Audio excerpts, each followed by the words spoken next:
Good morning, good afternoon, everyone, wherever you are around the world. Welcome to Liberia Shall Rise. This is another edition of the show. We'll be talking about allegations of corruption in high places. My question, something I came up with to say that President Boakai, that corruption medicine, the way we say Weah was a borrowed medicine. President Yeah. Boakai, is he now the corruption medicine? So, my brother Sapolosia, how are you, brother? Oh, I'm wonderful. I thank God for another day, another beautiful Sunday in Houston, Texas. Our weather is humid and hot, but other than that, everything is good. All right, yeah, I went on for a walk this morning under the hot sun, so I think I know what you're talking about. But again, family, welcome wherever you are. If you are in Liberia, welcome to Liberia Shall Rise. Please share the show for us and welcome. We talk about things that will help improve Liberia, and today is one of those days where we'll be covering corruption in high places. Sapolosia and myself, we usually work on Saturday. Today, our big people on Sunday decide to go on mini vacation. They're still doing things to help Liberia rise in the corner somewhere. So we are covering for them. So, Mr. Sapolosia, I will let you do the show introduction. And then basically, I will be sharing for you and I'll join you shortly. Okay. Okay, thank you, my brother. Well, Liberians, wherever you find yourself, again today I'm Emmanuel Sapoluse, like our CEO and boss said, our main hosts, Mr. Sharif and Dr. George, are on other businesses to enable Liberia to rise. But corruption is a big deal. Presidents, government officials past government officials have been killed for this wonderful word called corruption. And up to now, we don't know where we're heading when it comes to corruption. We don't know who's really going to be the corruption medicine. Dr. Pastor said he have given that title to President Boakai, but we need to still see how that will work. If we can retrospect, from what I have read and or listened to rumors from the 70s, there have been speculation or the concern of corruption. We know the 1980 coup, people were put on the pole and killed. And the big deal, or the big noise was all about corruption. Where is the Liberian people money? That's the same question. And that question resurfaced in 1990 September when the late Prince Johnson now and the former president at the time, Samuel Kedo, were asked, where are the people money? And this thing seems to be a trend. People have died, people have been killed, but yet Liberia is still fighting to bring a system in place that will actually battle corruption. It seems that corruption is not going away. President Ellen Johnson Sirleaf came, she identified that Liberia's main problem was corruption. And yet, after 12 years, there was no solution to corruption. The Weah government came, yes, there was the same cry, corruption. And after his 6 years, corruption is still there. And then this government is fighting corruption. And I must admit, in the past, whether it is during those time, at least at the time I was able to read newspaper, watch the news. We know of former ministers that will be dismissed because of corruption, taken from that place and put to another office. Okay, we saw that at finance ministry, the person that was there was fired for corruption and taken to commerce to at the time it used to be Ministry of Planning and Economic Affairs, and they were switched to that, and then the person who had the other place was still, and they take them to either Liberia Electricity Corporation or they fire them from there, they point them to LFA, and that's how Liberia corruption have worked. The question to all of us is, when do we put a system in place to battle corruption? We know corruption is never going to end, but how can we at least minimize corruption in our country? And in the presence of corruption, we have to be realistic. There's going to be no tangible development. With that, I think we Liberians need to look ourselves in the mirror.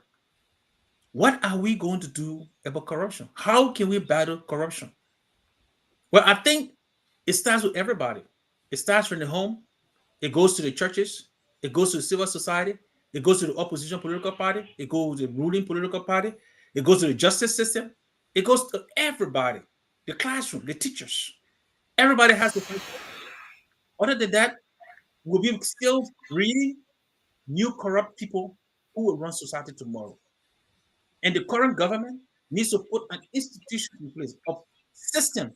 And when I mean system, integrity-based system that will combat corruption.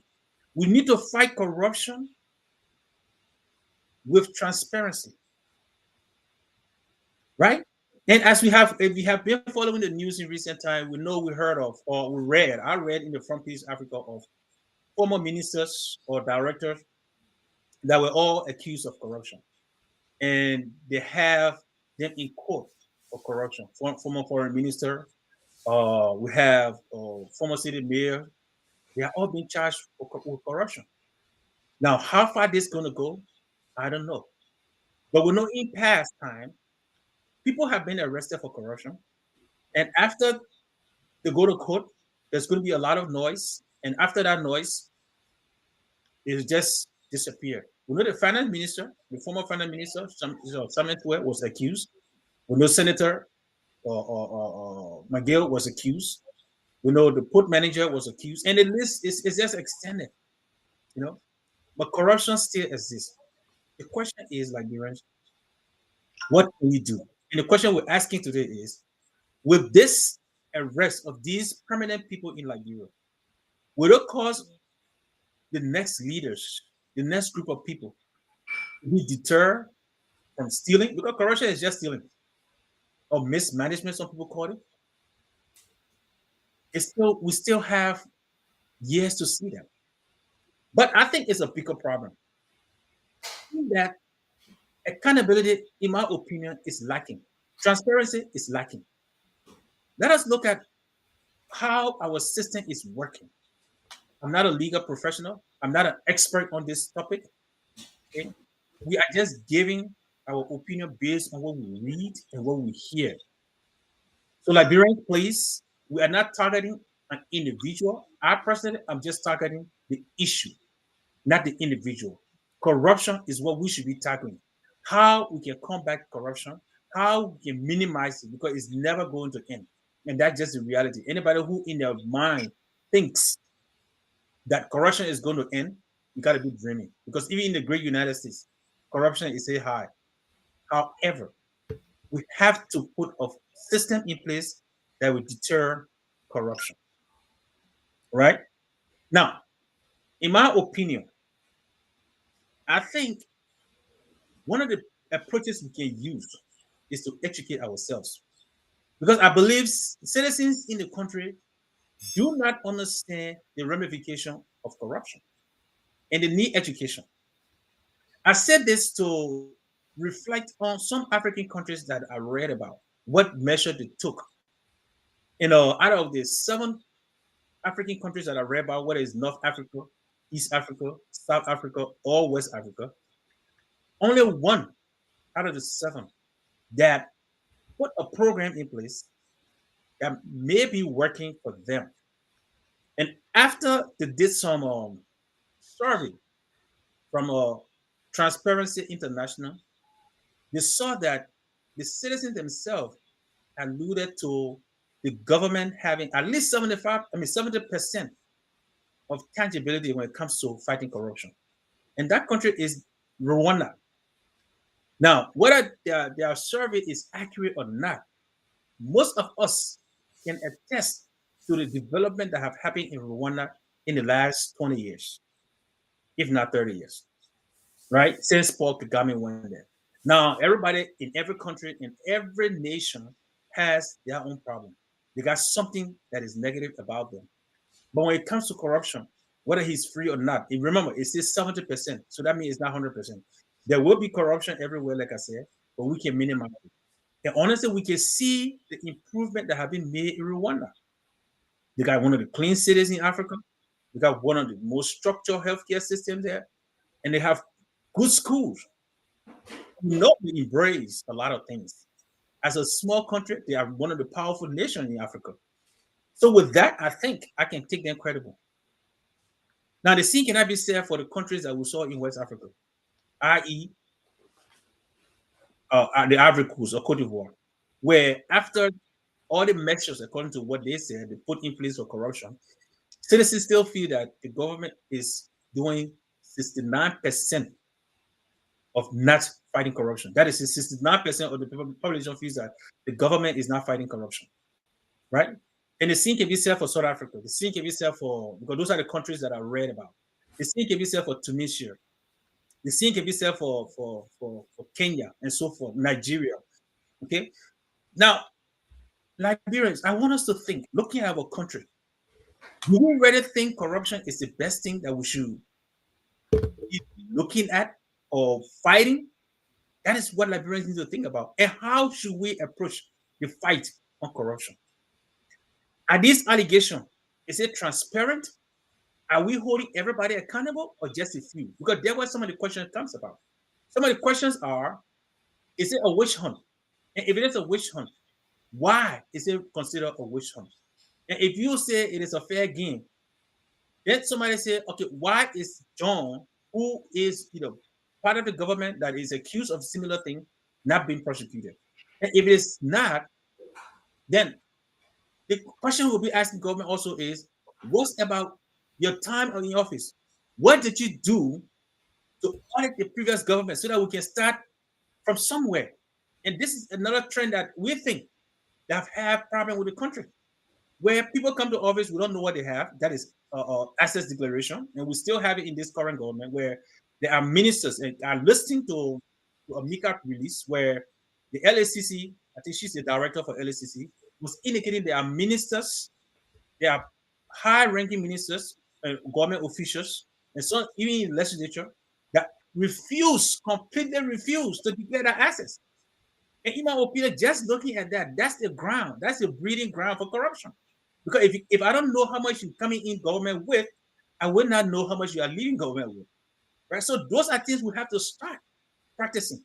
But Dr. Pastor, again, welcome to the platform and thank you for joining me, because corruption is a big deal. It's a disease, like Madam Elijah said, it's a cancer, it's the public enemy number one. But up to now, we're still fighting the battle of corruption.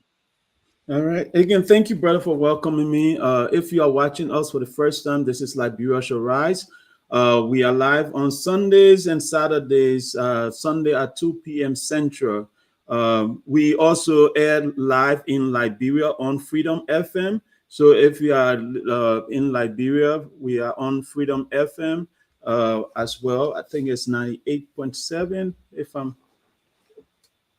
so we are also on Freedom FM. So please tune into Freedom FM if you don't have, if you are not online to see us. But Sapolosia, I did a show one time called after I reviewed the Amnesty International document, they said the countries, most countries, the people that are in leadership, that's supposed to make the laws to protect people, to stop corruption, are the most corrupt, right? And they listed the corrupt people, right? They said the lawmakers are among the first in almost every country around the world. The lawmakers are the first among the top 10 corrupt in a society. Next, you have the police, you have the judges and things like that. So to fight corruption is actually a big battle on its own, right? Because the people that you are fighting against, or the people that are supposed to actually fight against this thing, are the ones that are leading offices, that they are the ones that are running our government. So for me, I see the fight of corruption as something that have to be embedded into the system from way elementary, right? Because you find children in our school that as soon as they hit 10th grade, or as soon as they hit 9th grade, they hit 8th grade, they start paying bribes to teachers, right? The teachers are accepting bribes. So right there, our system is telling everybody that, hey, it's okay to accept bribes. It's okay to pay bribes, right? So that's where corruption stems from. So if we have to eradicate corruption from our society, in the first place, we have to look way, way back. Where is the root? We have something in my field called root cause analysis, right? When a system go down, right? Like Liberia right now, our system is down. When a system go down, you have to find out what made that system to fail. right? So if I were Mhm. to take you into the IT world right now, I would say we have to find the root cause for what is causing corruption in Liberia, right? And then target it from that root.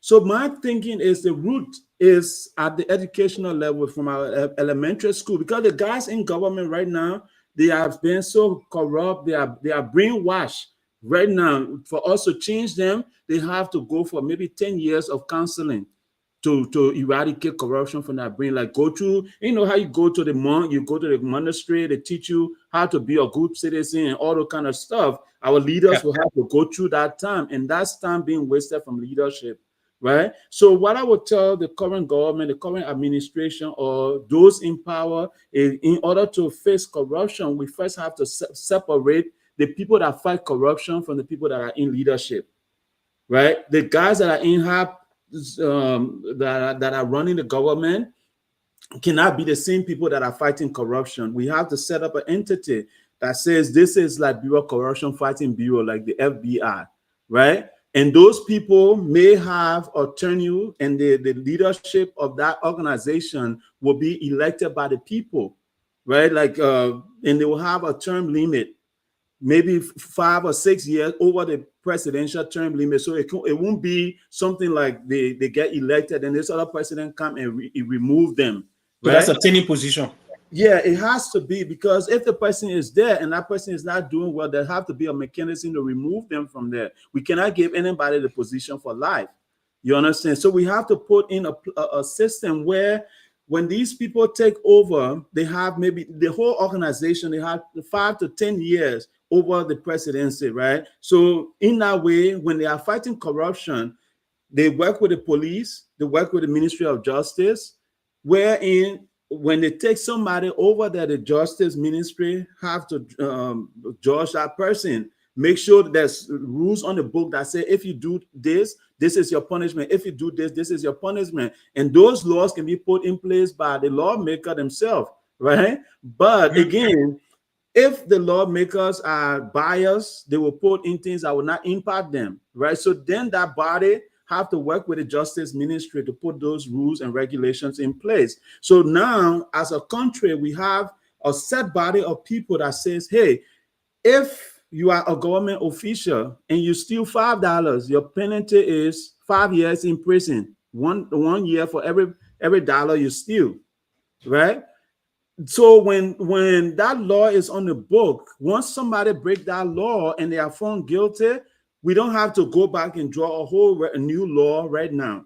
You understand? And like you were saying earlier, you said those that are being arrested, is it conflict? Is it like is the current administration doing witch hunting and all those kind of stuff? People will say yes, because there was no law on the book on what is corruption in Liberia, right? When we don't have anything right now to hold people accountable. So if a government come in place, all we can say is witch hunting.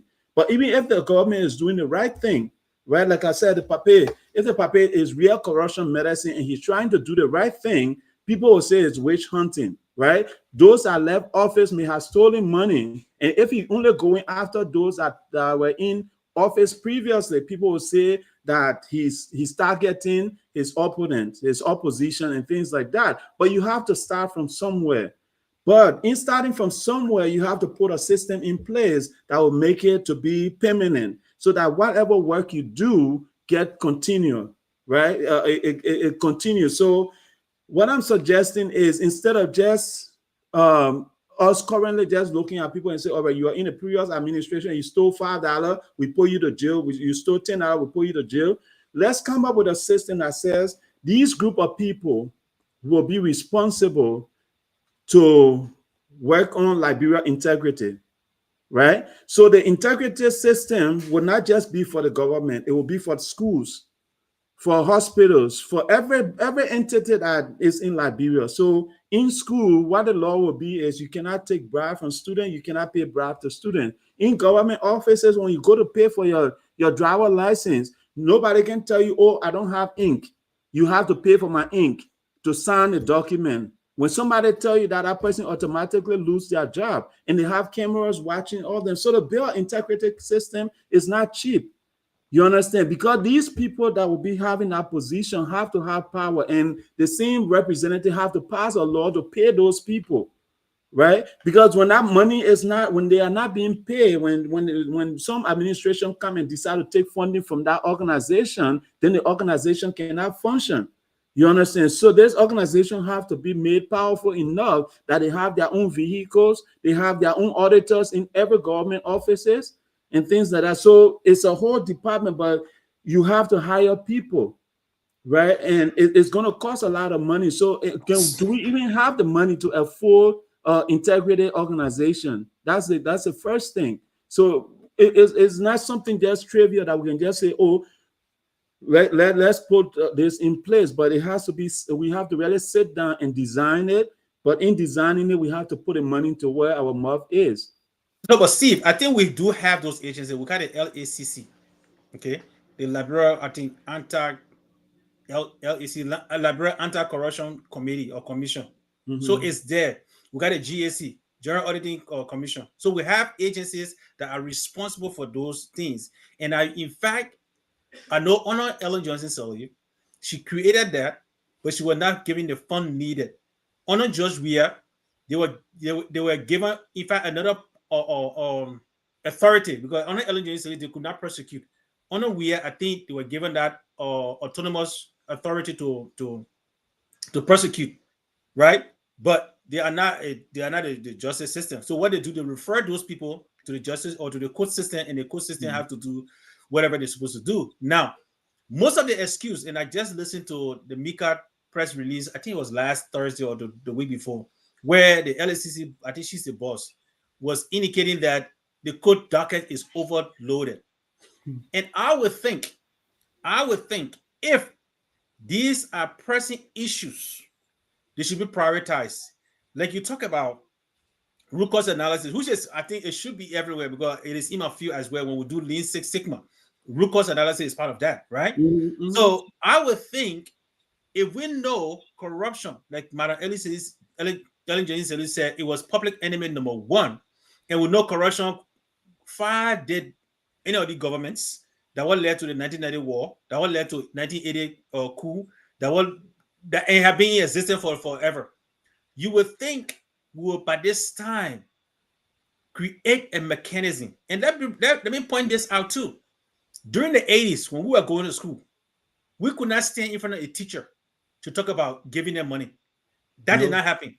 And No. that was ingrained in some of us, so that when the war came, when we saw some of our friends bribing, it looked like a taboo for us because we were already used to studying hard and passing, right? Mm-hmm. So when we saw our friends paying money, it was like a taboo to us, and we still maintain that today. Now, one of the things that worked in Rwanda, because I kind of went back and did the research and read about all of those people, what Rwanda did, they didn't just talk about it. In Liberia, what I see is we talk about it without action. That's what it is. That's what Ellen Johnson did. That's what George Weah did. And I don't know how far this government is going to go. But what Rwanda did was they invested, like you said, they put money into it. They did community education. They did talk shows. They had jingles about corruption. Okay. They had town halls meetings with citizens, educated citizens, the reason why the country needs to fight corruption. Because Liberians may not know.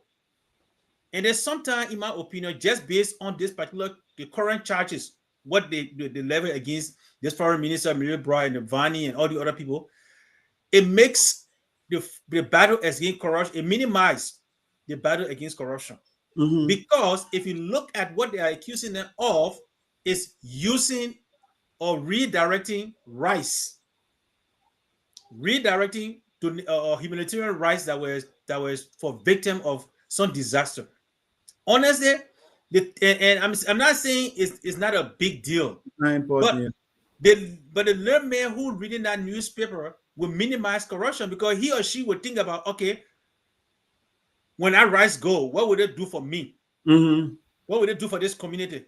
Right? Whereas the little men have read newspaper that millions of dollars have been mismanaged by XYZ. There are people who have been indicted and released with no consequence. In the last 20 years, I have not heard of any government official who have alleged or convicted of any corruption, and if they were, I have not heard of any assets recovered from that group of people. I have not heard about it. We remember the the case with Vonnie Sherman, Tyler. How about that case where they said they were economic sabotage? Where did that go? We didn't hear anything. We Yeah, didn't hear where the Vonnie Sherman case. the big one that happened in I think we're doing the George Weah administration The is $16 billion, the $25 I million mean, you read map. my mind. How you can just jump on my thing like that? Yeah. So these things we're hearing about them. They bring up, some people bring out documents, right? They bring out all these different things, but we don't see any result. And if you continue to treat something that you say is public enemy number one, and you continue to treat it in this minimal way and minimize the severity of it, then the public don't take you serious. And that's the reality. Sapolosia, though, I want to ask this question. I think I asked you guys the last time, right? The country that you mentioned in your intro, Rwanda, right? Yes. Rwanda has something that Liberia may never have, right? Rwanda have one guy, Paul Kagame, who have led this country for over 30 plus years, right? Yes. Yes. All right. Liberia have democracy, right? We elect people after every 6 years, right? Yes. So if Rwanda is where it is today, they have somebody who has been the leader of that effort. You understand? So Yes. in our case, it's difficult for us to have the system that Rwanda built, right? But what I'm saying is, when we set up an entity like you mentioned, the GSA, the The GAC and LACC. GAC and LACC, right? LACC and GSC, GSA, GAC, right? Those entities, what power do they have? Do they GAC leader, whoever the director for GAC, does he have the right to bring any senator to question? No. Does he have the right to see a policeman standing up and taking bribe? Does he have the right to take any action? No. You understand? So these positions, we can just assign people position and put a big name on it and then walk away. You understand? When you say audit committee, right? When you say audit committee, when you say chief of security, those things mean a lot. So other than just creating entities, we need to put power behind the entities that we create. Because if those people are appointed, for example, by George Weah, our current president, Mr. Old Man Boakai, right? If he said, Stephen Keller, today I'm appointing you as the director of audit of corruption eradication in Liberia, automatically I'm going to smile big, but then I have an allegiance, secret allegiance to the president for appointing me to that position. So I'm going to be a little less, but I'm going to be a little biased in my handling of the situation that concern him and his administration.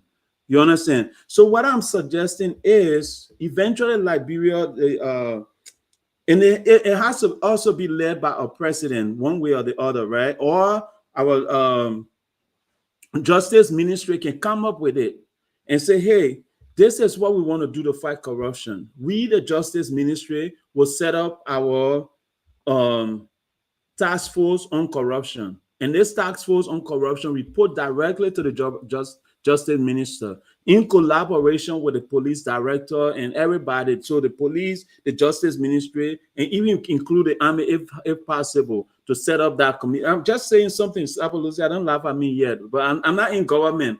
But if the justice ministry, whatever rights or power the justice minister have, they need to figure out a way to establish this entity that goes beyond a presidency. That's all I was trying to say. Because if it's something that a president make that appointment and that person has that allegiance to that president, once that president leave office, the next president come, he find his next person. You, Mr. Sapolosi, now you are the new hand man for the next president. He make you head of corruption task force. When the president steal money, will you be able to go and ask him any question? No. When his minister steal money, will you be able to do anything? No. So this entity or these entities that are put in place to fight corruption have to be independent, 100%, and their funding cannot be touched by any president. Any president, no president can come and say, oh, I will take $5 from you because you're talking about the money that I stole. You understand? So, and the reason we have this constant circle of corruption just going back and forth is we have these entities established and we don't give them no power, nothing at all. You understand? So it's a waste of taxpayer money. They should just eradicate those organizations, because if they don't have no power to do anything, why put them there?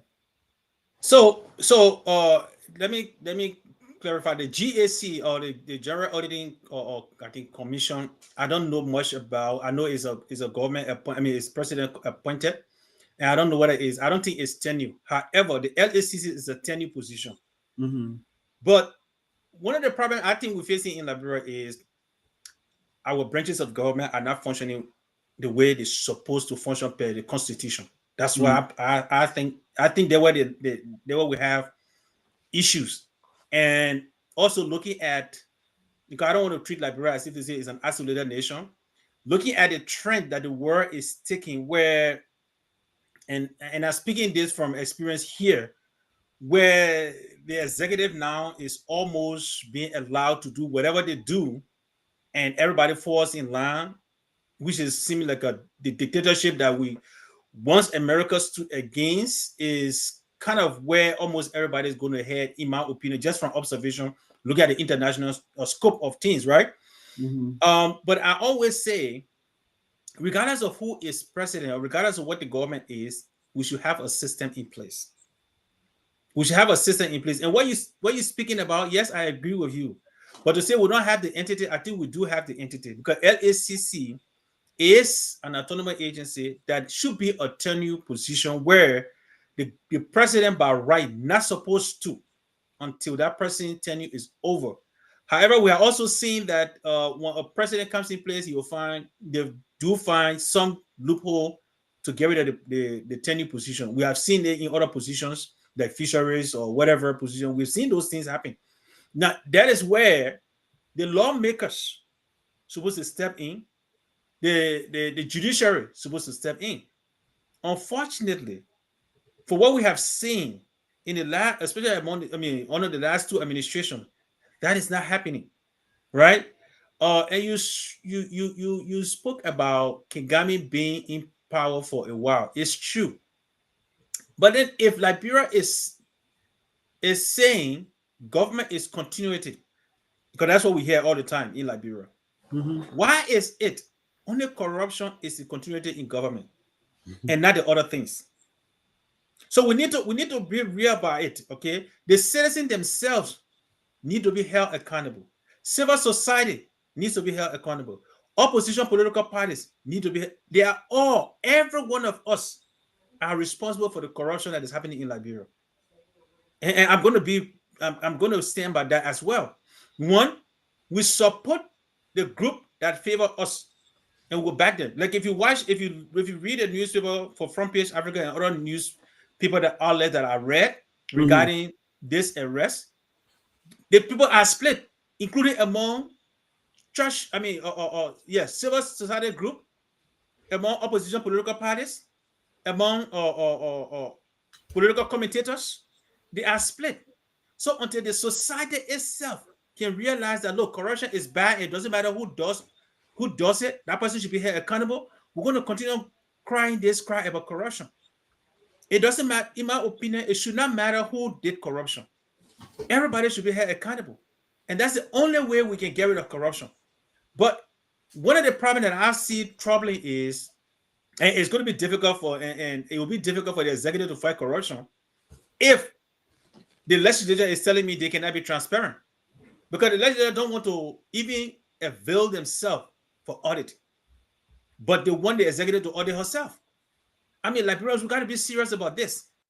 If we say corruption is bad for the country, which we all know it is, if we say corruption is bad for the country, And the lawmakers don't have anything to hide and they want to hold and be the watchdogs for the executive, they themselves should be transparent in their dealings. Sapolosi, can I pause you right there quick? Yes. You are saying the legislature cannot be transparent themselves, right?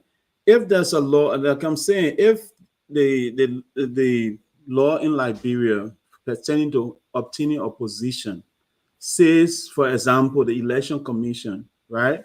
They would not accept you as a candidate until you declare your asset.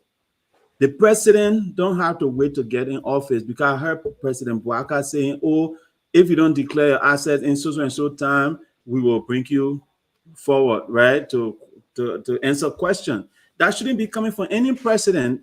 Before you run for office in Liberia, there should be a law that says you declare your asset on day one of applying for that position, or you have 30 days to declare your asset. If you do not declare your asset, you won't be accepted as a candidate. You understand? So since we don't have systems that continue, we have to then put those mechanisms in place that will force people to do the things that need to be done. But we wait when somebody take office, when they start building their mansions and stuff, before we start asking them to declare asset. That's too late. When the person is going to office, like me right now, who live in Sepacon, right? I don't have nothing, and I say I'm going for office, and then I don't declare my assets, and you wait for me to get in office. When I start building my waterfront villa in Sepacon, then you can't tell me, "Oh, my man, you should declare your asset." No, I'm not going to show you how much money I have now. When I'm in office, when I was getting in office, that's when you're supposed to ask me. You understand? So it's like, but what is the requirement for getting a job? Okay, for example, in my field, you have to either have a certificate, right? You have to have a certificate that qualifies you for that position. If you do not have the certificate, you have to have a degree. If you do not have a degree, you have to have years of experience, right? And now they're doing something where you go through tests. You have to take actual tests, coding tests, before you get a job offer. You understand? So if we are giving our positions for people to come and work in those places, and we don't give them the rules that are required to obtain those positions, you cannot blame the person when they get the position. So there is a law in the book in the 1986 Constitution under the Code of Conduct, right? It gave the power to LACC, okay, including the power of asset declaration, guidelines, for all public officials. It is there. So there are documents there. Who enforces that, though? Who The enforces? executive is responsible to enforce all law Which in the executive? country. The president?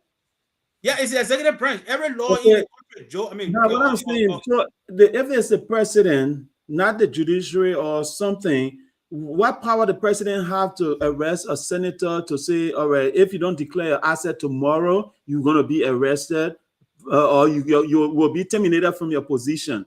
What can the president do that? You no. understand? So That's what I'm no. saying, Sapolosia. So if we have these laws written on some document like the Constitution, what is the body that implements that thing that is on the Constitution? So, and this is how I would look at that, because the legislature is a separate branch of government that is that are individuals are elected. The individuals are elected by their constituents, right? So, based on that, like you maybe rightly said, maybe that could be enshrined in the election laws, where before they run for offices, they can declare that asset. And the only thing I know, one of the requirement is to pay a certain amount of money. That's what I know when it comes to Yeah, election I law. know that they But raise the declaration of money. assets, I don't think it is. They Now, but let what it. can the executive do? Mhm. What can the executive do? I think what the executive can do is audit those departments. And if they refuse to be audited, then I will not disperse fund to you. That's that within the executive. You can go to court, you can go to whatever. At the end of the day, just that we're seeing here today, the executive has the prerequisite to release the money that you need to pay bills. We have seen the executive seize people money in Liberia. We have seen it before. Lawmakers' money. They have not dispersed it to them. So if you want to do it for a good cause, okay, if you want to And do it now for a wait good cause, something. Yeah. then I think that is something you can do. I think that is where the executive authority will exist, where when they say, look, Mr. Lawmaker, we know you you are from district number 5, district number 1, whatever district you're from, but we need to audit your office. If he refuses, then you don't disperse the resources that he or she needs to run his district, because simple, Steve, I cannot be giving you money and I don't know what you're doing with the money. Yeah, so again, that should be the executive argument. But in every country, the executive, in more democratic country, let me put it that way, the executive is the one that enforces the law. Unless they themselves have integrity, then it will be transparent, in my opinion. So in a way, should Liberian be thanking President Old Man Boakai for taking the actions that he took, or they should agree with people that are saying it's witch hunting, right? So, and this is where I don't know how to call that. In that, in the same very government that is arresting people for rights, there are people, and this is from the LACC boss. I'll continue to quote her because I listened to the Mika press release where she said there are people serving in government. I think it was in February or so of last year when the president asked, when he took office, after he took office, he said that people should declare their assets. Now we're talking about 1 year later. There are people still serving in his government that have not declared their assets. And those are people he appointed. So if the president defied your order for the first 6 months, for 1 year, we're in a year and a half, almost a year and a half. Why are they still doing office? So if you want to really arrest these people, then you should start with your own. That's how I look at it. I'm not saying that what they did is right, but if you have allegations against these people, if you're going to have concrete ground to prosecute people who are in the opposition, you should start with your own. Because assets declaration is the prevention to corruption. That's how I see it. Right. So you should start from there and then move forward. So, Sapolosia, right, when you're setting up these entities, right, you look at the whole big picture, right? An entity that is like the Auditor General for Liberia, you will say, all right, Mr. Auditor General, every Liberian that is appointed to a position have to declare their asset. And your accounting team have the right to check that person's bank account. You have the right to request the person's bank account. You have the right to go to the bank to validate that person's bank account, right? And you have the right to ask questions that you think will benefit the country to prevent that person from being corrupt, right? Once that is stated, that person, when they take office, they said before you get this position, you have to go to this organization. Once this organization approve your documents, then you get qualified to get to this position. You understand? But it's the other way around all the time. Me, that the person that become president and say, oh, Sapolosia is a pharmacist. You kind of maybe I'm not a pharmacist. You keep telling me I'm a pharmacist. I'm not a pharmacist. No, I just want you to talk. So, yeah, Mr. Sapolosia, we're on the show. Just let me flow, man. That Mr. Sapolosia is a laboratory technician, right? I'm going to hire him to run. I'm not a laboratory technician. Yeah, but just leave me alone. No, because you don't. I don't want to designate things that don't. No, man, I'm calling you for something. Okay, go ahead. Qualification. I'm a clinical laboratory administrator. I'm going to use Yakpawulo. Yakpawulo is a lab technician, right? I'm going to hire this person to be my laboratory director in Liberia, right? You have the qualification, right? You have the qualification. So when you bring your credentials, somebody have to validate your credentials, right? Once that person validates your credential, the next thing is after validating your credential, next thing is asset declaration. You can put those things in order. So within the first 30 days of that person name coming up, that entity has to review that person document, right? Once that person document has been reviewed, then the entity can say, hey, yes, this person is eligible, or the person has passed through all our requirement to become, to obtain the position for which they were appointed. You understand? But the way we do it in Liberia is, I appoint you, you don't declare your asset, you don't do nothing, they don't even validate your credentials, and then you get in office before somebody say, oh, that man, I know him. When he said he graduated from high school, college in 1999, he was in Ivory Coast. So how could he have graduated from college in America or in Ghana in 1999 when he was all the way in Ivory Coast with me? I have pictures to prove that this person was in Ivory Coast this time of the time they said they graduated. You understand? So now, then the media start going around and saying, "Oh, this person have false document and stuff like that." It's too late. The person has stolen money, or the person have served in that position, and if they had a chance to steal money, they already stole money from the country before we try to bring them to just before we try to bring up their credentials and stuff like that. Like they just recently, even you, if you follow the news, there was a doctor that was arrested for falsely practicing as a doctor. He did it. He killed somebody before they brought him up. So it's not just for big government official, it's for every entity in Liberia that has something to do with serving people. Because when the people with the wrong credential, when they get in office, when they take positions, they do harm to people. They could hurt our citizens. The fact that somebody get in position and they don't know nothing about accounting, and you give them a financial role, that person all they know is to fill their bank account. And in the final analysis, the person enrich themselves and forget about the common people that need money for their school. The person all the way in river says that never had clean drinking water before. You understand? So these things impact our people on a deeper level, and nobody is looking at that. So Steve, let me because we are almost running out of time, and those who are watching us on LS on Liberation Rise, we are also broadcasting on Freedom FM in Liberia. You can follow us also on Facebook and our YouTube channel. So Steve, as we go through this, I also want us to look at the effect, because it is not always good to just talk about the problem, but let us find solution, and let us talk about the impact that it has on our people, right? Because sometimes the little men don't understand what these things mean. And the reason when you ask that question, I said we got to go back to President Boakai himself, is because in a VOA interview, all right, on February 14, 2025, the president said he suspended 450 of his top government officials, right? And then in June, I think it was last week or so, in June, after he suspended these people, that's more than Mhm. almost 6 months ago, some of these people are still in government, because he said you suspended them without pay. Mhm. To me, if I was, in fact, just in my own this space that I have, my department that I'm heading, if I told when I tell somebody, hey, you need to renew your ID card because you need some security background to come to my lab. If you don't do it in 30 days, the first if I give you the first headline, I mean the first letter, and say, hey, your renewal is due, let's say June 1st, and June 1st come by, you don't have it, you are suspended normally for 7 days without pay.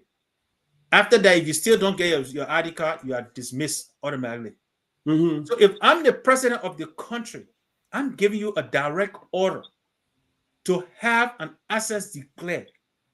I appointed you. If you don't declare your access, why 6 months later, 5 months later, 4 months later, the public is still hearing from his own people, the LCC boss, that there are still people in his government that have not declared their access. That is, and that again, like I said, that's a great breeding ground for corruption. Now, let us tell our Liberian people what it does when people steal. And I don't want to minimize corruption to the $470,000 they're talking about for rice, the donated rice. Okay. Mhm. Every time we hear about corruption in Liberia, where a huge money is taken away from your country, every time they sign a concession agreement, because I personally think that if you sign an ill concession agreement for my district, where there is no benefit to that particular district, I think, in my opinion, that's corruption. Okay, True. because in my opinion, it affects the people. If I'm going to open a iron ore mining in bond mines, and the citizens over there are not benefiting directly from that iron ore mining, I think, in my opinion, that's concession agreement for my district. It is ill signed, and it becomes corruption in my book, because there is no hospital that's going to be built. There is no good road network that is being built because it's not defined in the contract. Concession agreements are contracts. The library didn't know. Concession agreements are contract between the government and the company that is coming. Just like they did with Firestone. Firestone being in Liberia for almost 100 years. We don't have one Firestone factory. We don't have no tire factory. We don't have no plastic factory. But in America, you come, you got plastic factory, you got tire and all that stuff. And the same tire coming back to Liberia for you to buy it, very expensive. That's what it does to your community. You have no hospital. You have no road network. You have no good school. You have no electricity. You have no water, no safe drinking water. And then diseases start to come. Then your children have to leave from where in harbor number 10 or harbor number 10, whatever you want to call it, number 4, number 2, all the different corners that you in, to come all the way to harbor to, To go to school. to go to school, to go to maybe elementary school or high school. Whereas Firestone is supposed to build a high school in out of the numbers that they have. This will give you electricity in all of the numbers you have. Every number or division, they will put it in a division. Every division they have, this will build you a school, a high school where your children, those that are working for that factory, are going to school. You're supposed to be creating employment. The only way employment, Firestone will provide you more employment if they educate our people and train them to make the tire, to make the plastic bag, to do everything so that government don't have to absorb those people. Those are the impact of the ill concession agreement signing. Yes, Dr. Positive. No, so I just wanted to ask you another question since you're talking about Firestone, right? When these companies sign a concession agreement, it's left with the government also to do things with the money that is received, right? Because you get some money from that concession agreement. So my question to the government that is receiving the money, where is the university in Firestone that the money that had been received from Firestone all these years, where is the university? Where is the trade school that teach people how to fix the you're talking about rubber band. Let's start with rubber band, right? Where's the trade school that teaches people how to fix rubber band? Where's the trade school that teach people how to fix eating bowl or a rubber bowl or the top that we can wash clothes in?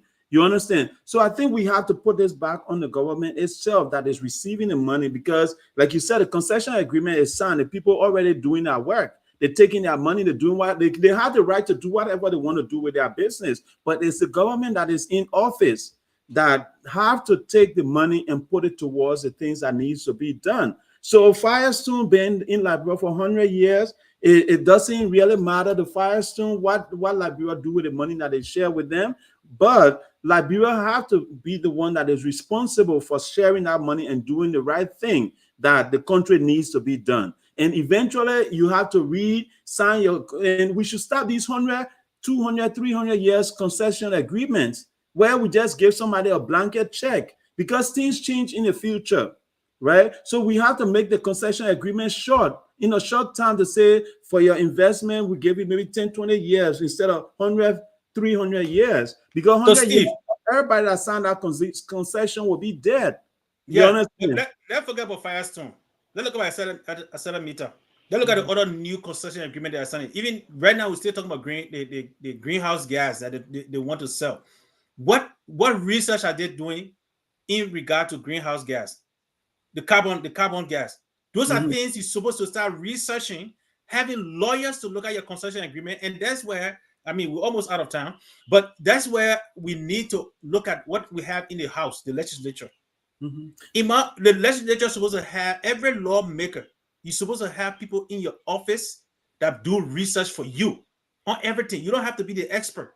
That's why you got staffers. Your staff are supposed to be the one to do the research. If you're talking about, if you are on the committee of the greenhouse gas or the concession agreement, don't just take those things and go sit down to the hotel and get more money and lie down and sleep and enjoy yourself. That's not what it's about. It's about the country's future. So let us read this concession agreement. Let us understand what they mean, and let us ask these people. Say, look, why it is true you coming?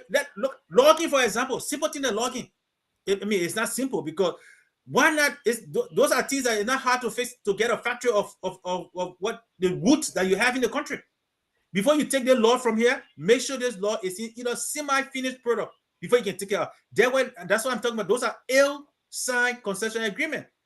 Okay, so the iron ore you're taking, before you take that iron ore from here, make sure you have a steel rod before you leave from Liberia. That's where the concession agreement come in. If the man don't sign it, don't give it to him. They want your resources. If you don't put stipulation on those resources, they're going to take it whatever way they want it. So yes. No, I said I get your point, and those are great points, right? We need educated people in those areas. But when I was in Liberia in 2022, somebody told me this person was appointed as a minister, as something related to what was it?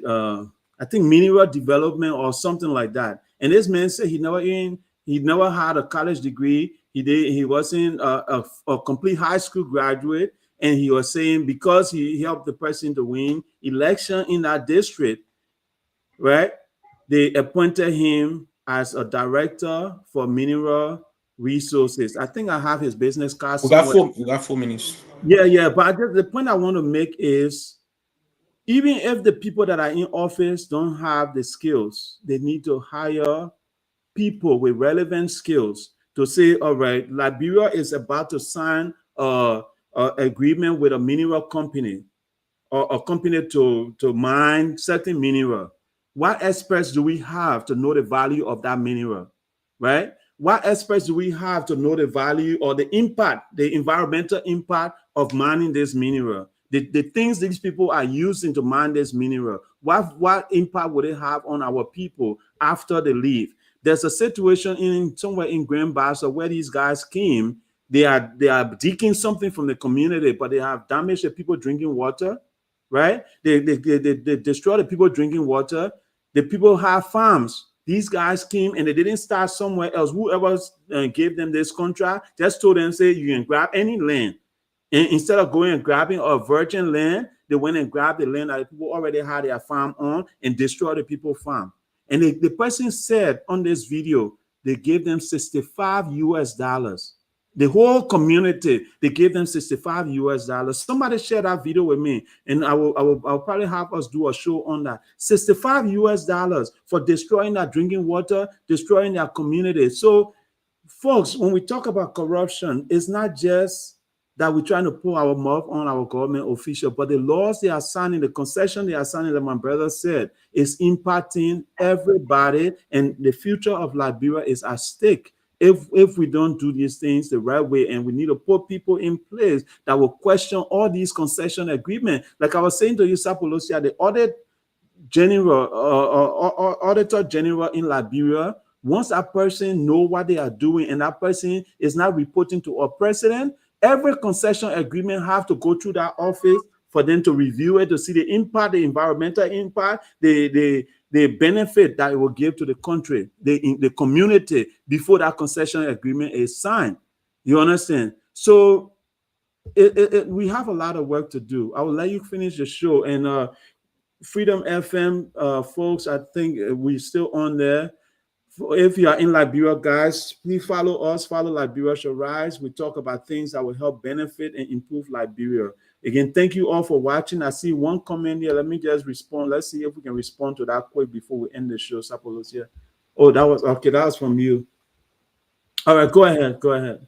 So, ladies and gentlemen, look, in order for Liberia to rise, we all have to come together. And I want to say thank you to the family of Freedom FM for sharing us in Liberia. But our goal is to push to promote Liberia positively on this world scenario, and make sure that we can develop ourselves to promote the beauty of our country. That country is beautiful. That country is rich.